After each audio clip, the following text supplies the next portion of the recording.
Rath has done a very good job here with faster sector 1 and 2, but he has been beaten by Turbo Jens, I believe. Now Rath is going to claim pole. Buthamur was the first one to get on pole position, and Turbo Jens is beating him by 2/10, and Faraday is beating him by 6/10, and what a lap. And again Alex, the next one, coming in,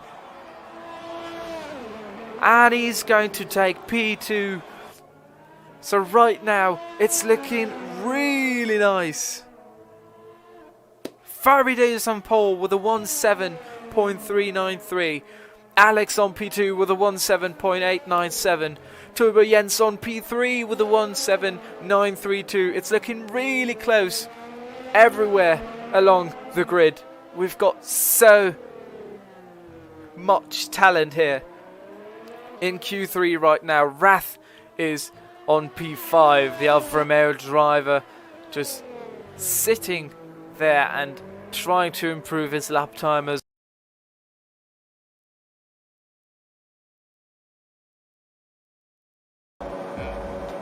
And it is lights out, and away we go for the last race of this season. No one is starting. We have some very slow starts, but now we do. And Farados is starting very well, but Alex is going in on the inside. Can Farados keep the position to himself? No, he can't, but he does the Max Verstappen and goes on the outside. Alex goes past him, moves on to P1, and we've got a 5-second penalty for Adam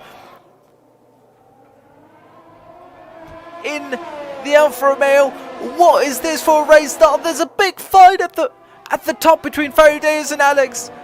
It's super close between the two cars there. Rath is just a second behind them. Seba 55 is second behind them.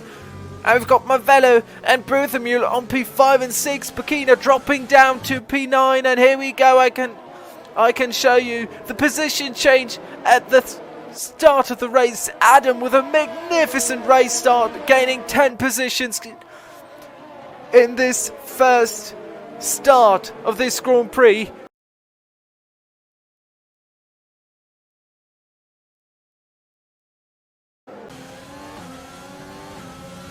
Now, great, the times are not working. Adam XMX has dropped down to P16 after having a fantastic race start. Alex is going into the pits as well to serve his time penalty, I believe. That is very unfortunate for him. Maybe it's a change of strategy. I'm sorry. The safety car obviously is ready, and he's just going through the pits.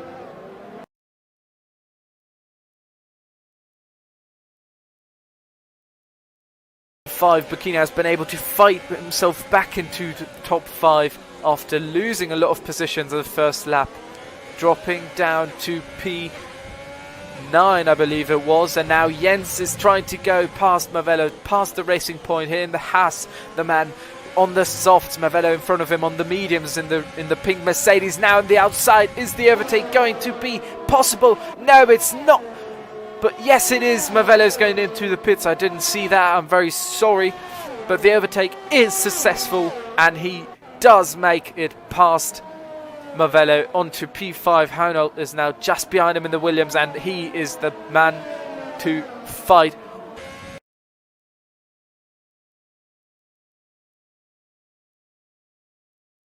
I believe it may be possible. He's trying to do it over the inside, and the Haas is trying to do a little move on the outside, but it's not possible. He is not going to succeed there, and Honold is going to pass Jens in the corners there. Very nice racing from both of the guys.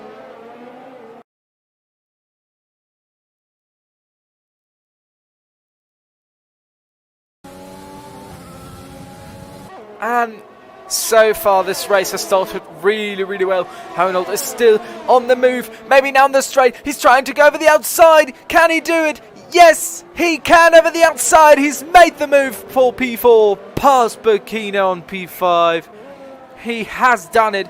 passing the Renault here. Beautiful move by the Williams.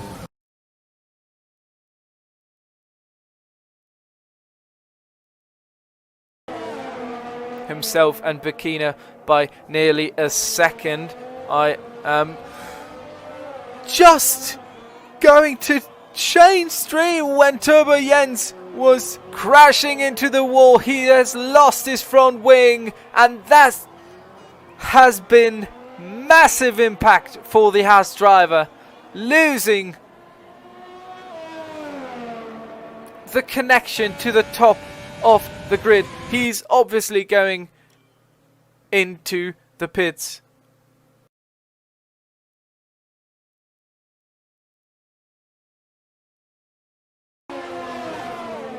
So let's have a look if he can. And there's been a big crash. And again it has been Turbo Jens in the Haas. And behind him is Jack Townsend. I'm not quite sure what happened there.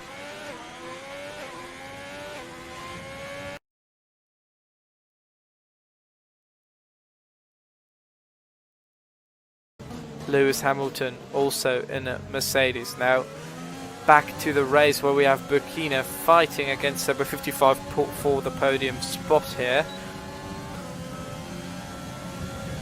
And it is looking really, really well now. On the inside, late braking, pushing out, and Sebo is trying to go over the inside. Can he do it? Yes, he can, but he has to give the space. No, he doesn't. Sebo pushes past Burkina to keep his podium, and they crash, and Burkina drives or runs into Sebo 55, losing his front wing,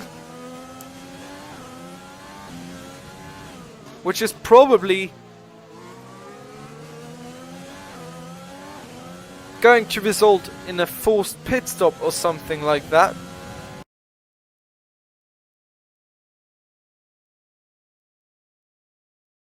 .55, I believe, or is it Farideos? No, it's Farideos. Maybe now on the inside. Can he do it? No, he's trying to go on the outside. No, now on the inside. Bruthamil leaves the space, and Turbo Jens takes it, hands open, says thank you and goodbye to the Racing Point, waves them goodbye with the hand.